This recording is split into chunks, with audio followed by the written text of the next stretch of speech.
എൻ്റെ പേര് doctor Harishma R S. ഞാനിപ്പോൾ കൺസൾട്ടൻറ്റ് ന്യൂറോളജിസ്റ്റ് മെഡിറ്റീന ഹോസ്പിറ്റലിൽ ഈ മാസം മുതൽ വർക്ക് ചെയ്യാൻ തുടങ്ങിയിട്ടുണ്ട്. ഞാൻ MBBS ഗവൺമെൻറ് മെഡിക്കൽ കോളേജ് ആലപ്പുഴയിലാണ് ചെയ്തിരുന്നത്. MD government medical college Thrissur, DM neurology national institute of mental health and neuro science NIMHANS ബാംഗ്ലൂരിലാണ് ചെയ്തിരിക്കുന്നത്. മെഡിറ്റീന ഹോസ്പിറ്റൽ ന്യൂറോളജി വിഭാഗത്തിൻ്റെ കീഴിലായി പലതരം സർവീസുകൾ ഞങ്ങൾ പ്രൊവൈഡ് ചെയ്യുന്നുണ്ട്. അതിൽ മെയിനായിട്ടുള്ളത് 24/7 കാഷ്വാലിറ്റി സർവീസസ്, ബേസിക്കലി സ്ട്രോക്ക് മാനേജ്മെൻറ്റിന് വേണ്ടിയിട്ട്. സ്ട്രോക്ക് വന്ന് ഒരു 4.5 മണിക്കൂറിനുള്ളിൽ കൊണ്ടുവന്നാൽ നമുക്കിവിടെ ത്രോംബോലൈസിസ് ഫെസിലിറ്റി പ്രൊവൈഡ് ചെയ്യുന്നതാണ്. ക്ലോട്ട് അങ്ങനെ എന്തെങ്കിലും ആണെങ്കിൽ അത് നമുക്ക് ത്രോംബോലൈസിസ് വഴി റിമൂവ് ചെയ്യാൻ പറ്റും.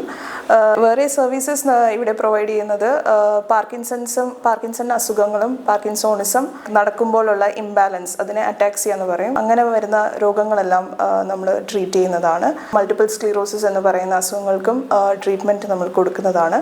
ഇത് കൂടാണ്ട് തലവേദന, മൈഗ്രെയിൻ, എപ്പിലെപ്സി എന്ന് പറയുന്ന അസുഖം, അതിനുള്ള ട്രീറ്റ്മെൻറ്റും കൊടുക്കുന്നതാണ്.